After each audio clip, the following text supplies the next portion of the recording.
All right, buckle up, because today we're diving into a story that feels like it's ripped straight from a movie script, but it's 100% real. Oh yeah, this one's a wild ride. We're talking about the Chambers brothers. A Detroit crew who built a criminal enterprise so massive it actually inspired characters and plots in films like, New Jack City. Exactly. Ever wonder how much truth there is behind those gangster movies? Well, get ready to find out. Because we're about to separate fact from fiction. The Chambers Brothers story, man, it's this crazy blend of true crime and pop culture influence. It really is. I mean, these guys were knee-deep in the crack cocaine trade back in the 80s. Oh, absolutely. But their story, it just resonated so strongly that it practically wrote itself into Hollywood scripts. Okay, so let's start with the who's who. Who are these Chambers brothers? Four brothers running a criminal empire. Right. That's basically a movie premise right there. Oh, totally. It's like ripped from the headlines. So there were four of them: BJ, Larry, Willie, and Otis Chambers. And they had other siblings too, of course. But these four, these were the ones who, well, gained notoriety, let's say. Right. And get this, one of their twin brothers actually went on to become, wait for it, a military drill sergeant. Whoa, really? Yeah. Talk about two paths diverging, huh? That's wild. A drill sergeant and well, let's just say a less than law-abiding citizen. Talk about a family contrast. Yeah, you could say that again.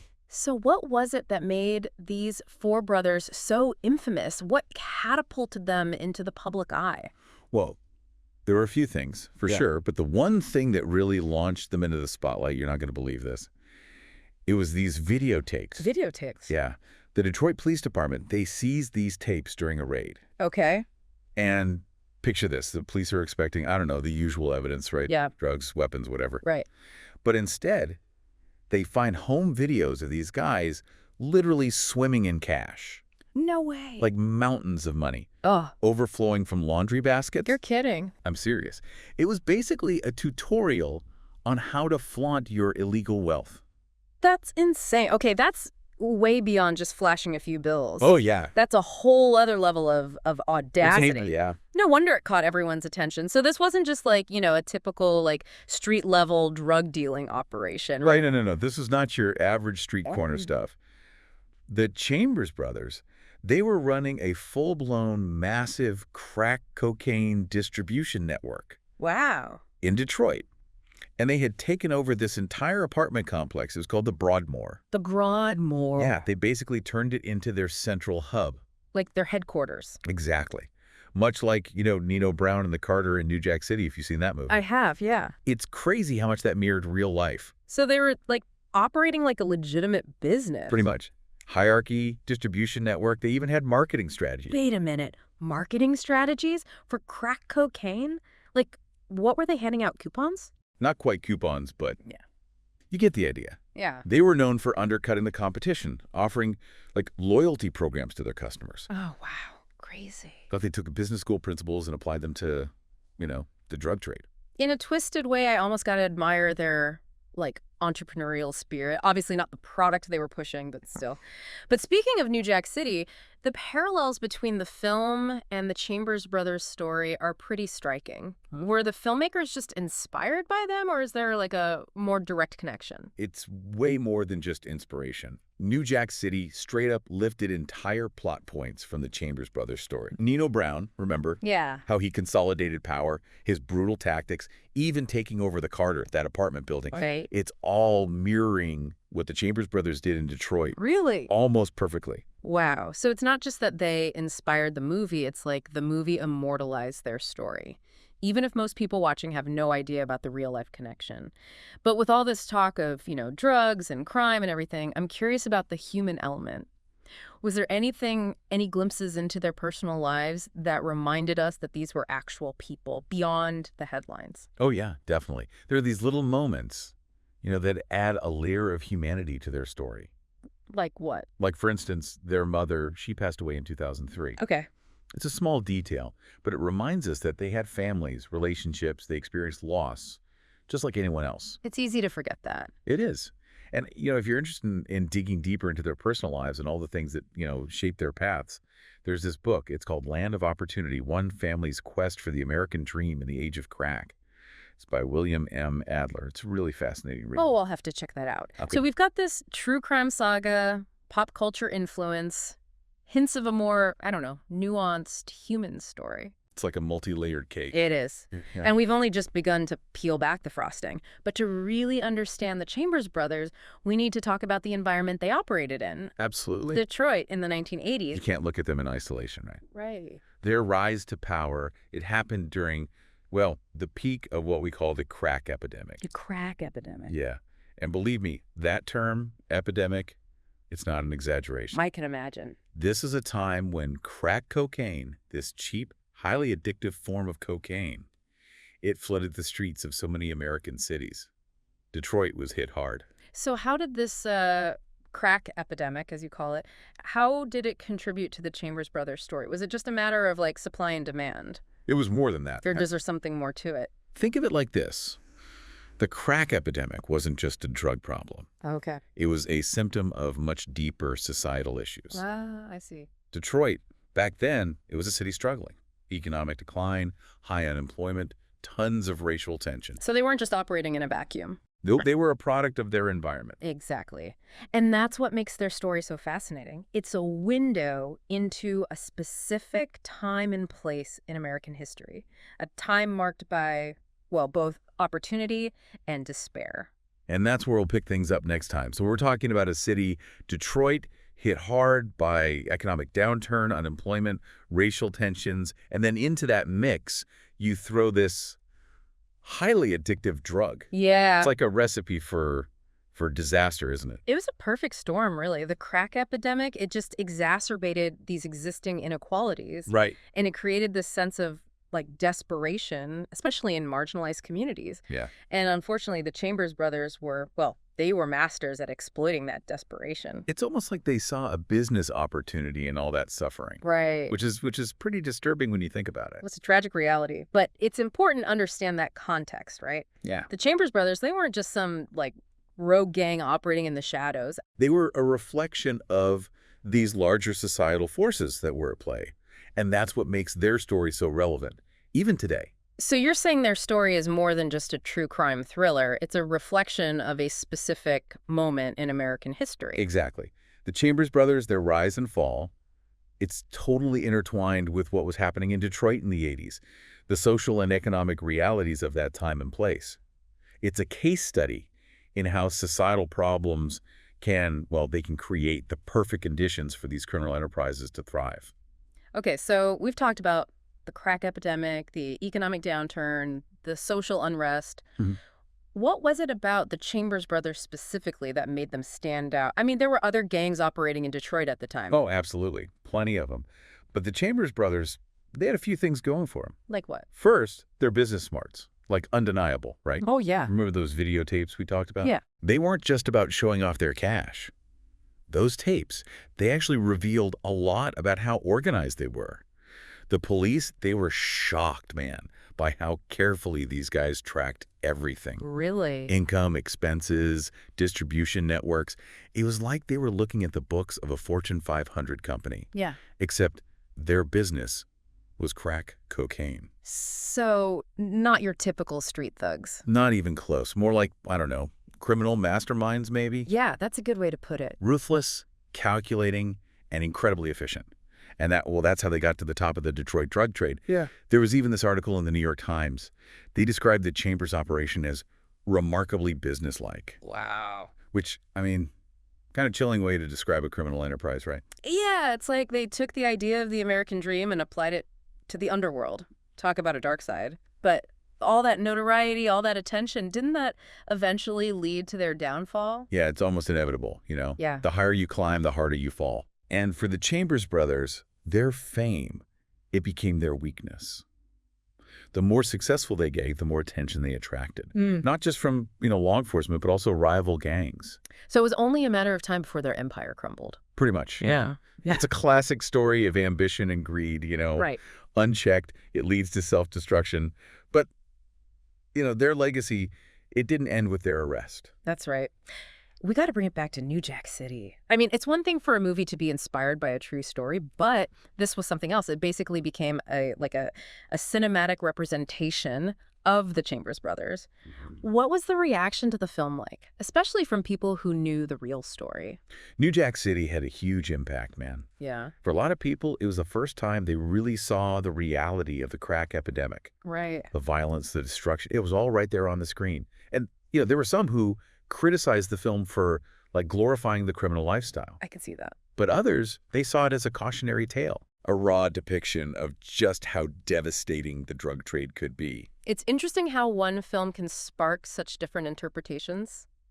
But I think it's safe to say New Jack City cemented the Chambers brothers in pop culture, right? Oh, absolutely. Their story, it became this weird mix of fact and fiction. Right. The lines blurred. For sure. And that's something that, continues to fascinate people to this day. It's like they became these like larger than life figures, almost mythical, Yeah. you know? Yeah, But it also raises some ethical questions, doesn't it? it does. Like, is it right to tell these kinds of stories, even if they're based on real events? Mm-hmm. Are we in some way glorifying criminal behavior? That's a tough one.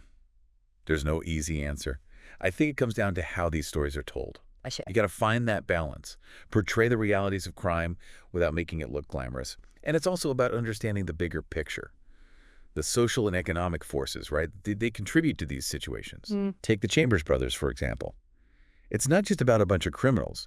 It's about a system that failed them. A community that was ravaged by addiction and despair. So it's about more than just entertainment. Yeah. It's about education, Yeah. awareness, understanding. Absolutely. These stories, they can be tough to hear, even disturbing, but they can also be incredibly insightful. Right. And I think that's valuable. You mentioned earlier that their story is relevant even today. What do you mean by that? I mean, the crack epidemic, it's not what it used to be, and Detroit's gone through a lot of changes since the 1980s, right? That's true.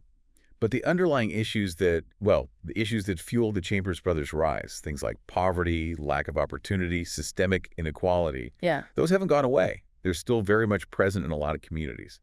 And as long as those issues exist, the potential for similar stories to happen, it remains. So their story isn't just some relic of the past. It's a warning for the present, a reminder that, we need to address these systemic problems if we want to prevent future Chambers brothers from popping up. Exactly. We can't just focus on punishing individuals, right? Mm. We need to build a society where everybody has a real shot at success. Okay. That means investing in things like education, job Mhm. creation, community development programs, break the cycle, Of poverty and despair that can lead to criminal activity. Exactly. Okay, that makes sense. But let's shift gears for a second. Yeah. Talk about the family dynamic here. Okay. You mentioned earlier that one of their twin brothers became a military drill sergeant. Mm. What does that tell us about the whole nature versus nurture debate? That's the question, isn't it? Were the Chambers brothers destined to become criminals? Or was it all about the circumstances they grew up in? It's a question that's, puzzled people for centuries. Yeah. And I don't think there's an easy answer. But the Chambers brothers' story, it definitely adds fuel to that fire. You have two twins raised in the same environment, exposed to the same things, and they end up taking completely different paths. Makes you think that both nature and nurture play a role in who we become. It's like that old saying, life is what you make it. But I also wonder how much choice they really had, Right. given their circumstances. Given where they came from. Do you think their lives would have turned out differently if they'd had more opportunities? Better education. Yeah, better education, more job opportunities, a stronger support system. Would things have been different? It's impossible to say for sure. But it does make you think about the power of circumstance, right? Mm-hmm. The role of luck, chance, and how unpredictable people can be. It's a reminder that even the most straightforward stories, they often have these hidden depths. Absolutely. And that's what makes the Chambers brothers' story so compelling, so captivating. It's a cautionary tale, a study in contrasts. Yeah. And it gives us a peek into a really wild period in American history. It's a story that sticks with you. It does. And I have a feeling we've only just scratched the surface. Oh, you're absolutely right. And that's what I love about these deep dives. It's like we're peeling back the layers, Yeah. challenging what we thought we knew, Yeah. and discovering all these unexpected connections that bind us all together. Well, you know what they say, truth is stranger than fiction. It really is. And in the case of the Chambers brothers, it's a truth that, it just keeps people coming back for more. And sometimes these truths, they can even inspire us. even if it's just to do things differently. Right. Break the cycle, make a better future. Which brings us back to the question of legacy. Yeah. What will the Chambers brothers ultimately be remembered for? Their crimes? Their notoriety. Or will their story serve as I don't know, a cautionary tale? Or a reminder of how complex human nature can be? The enduring power of circumstance.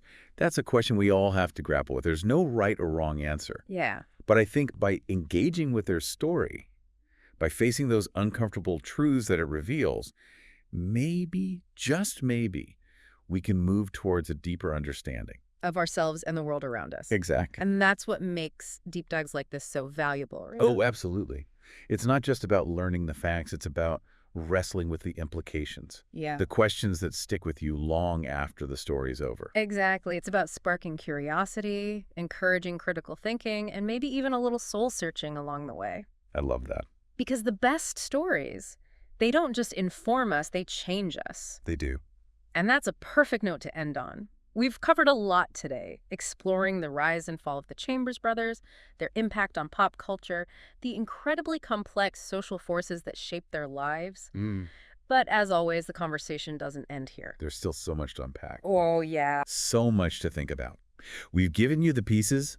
Now it's up to you to put the puzzle together, to draw your own conclusions, and to keep asking those thought-provoking questions. Because that's the beauty of a deep dive, isn't it? It's just the beginning. The start of a much larger exploration. And who knows where that journey might lead you. The possibilities are endless. You know, when we talk about these larger-than-life figures like the Chambers brothers, it's easy to get, caught up in all the excitement of their rise and fall. It's true, yeah. We often focus on the big picture, right? The Yeah. scale of their operation, the money, the influence. Right. But we can't forget about the human cost. The ripple effects that extend way beyond the headlines. Exactly. We've talked about the crack epidemic, but what did that actually look like on the ground in Detroit? Imagine, whole neighborhoods struggling with addiction, Wow. families being torn apart, violence just spilling out onto the streets. It was a truly devastating time for Detroit and for countless other cities across the country, too. So the Chambers brothers weren't just dealing drugs, they were profiting from a crisis. Yeah, they were capitalizing on a very real and very painful situation. And it's important to remember that their story isn't unique. There were countless others who exploited this crisis in similar ways. So what can we learn from all of this? It feels like we've uncovered a dark chapter, but is there any light to be found? Any lessons we can apply today? I think the biggest takeaway is that we absolutely have to address the root causes of situations like this. We can't just focus on punishing individuals. Right. We need to create a society that offers genuine opportunities for everyone. So tackling poverty, inequality, lack of education, that kind of stuff. Exactly. Those are the breeding grounds for desperation. Yeah. And when people are desperate, they're more likely to make choices that they might not otherwise make. It's like that saying, hurt people hurt people. Yeah. The Chambers brothers were hurting, and they inflicted a lot of hurt on others. That's a really powerful way to put it. And it highlights how important it is to break those cycles of hurt and despair. Right. We need to invest in communities, provide resources, and create systems that support people instead of, leaving them vulnerable to exploitation. It sounds like we're talking about a pretty massive societal shift, not just law enforcement, but also social programs, education, job creation, the whole 9 yards. It's a complex challenge for sure. But the Chambers brothers story, it serves as a stark reminder of what can happen when we fail to address these issues. Their story is a cautionary tale, but also a call to action. It's a reminder that we can't be complacent. We have to be proactive in creating a more just and equitable society. And I think that's a really powerful message to take away from all of this. It's easy to get caught up in the sensationalism of the story. The drama of it all. Exactly. But the real value is in the lessons we learn and the actions we take to prevent similar situations from happening again. So we started this deep dive exploring the Chambers brothers, this group of criminals who became pop culture icons. But what we've really uncovered is a much deeper story about societal issues, human choices, and the consequences of our actions. And that's the power of these deep dives, isn't it? We start with a specific topic, but we end up exploring something much, much bigger, something that connects us all. It's been a fascinating and thought-provoking journey, and I hope you'll continue to think about these questions long after this episode is over. Remember, the Chambers Brothers story, it's not just a piece of history. Hmm. It's a reflection of who we are as a society. Yeah. And it's a challenge for us all to do better, to create a world where stories like theirs become less inevitable. They become cautionary tales of a bygone era. And on that note, we'll wrap things up. Thanks for joining us on this deep dive. It's been a pleasure.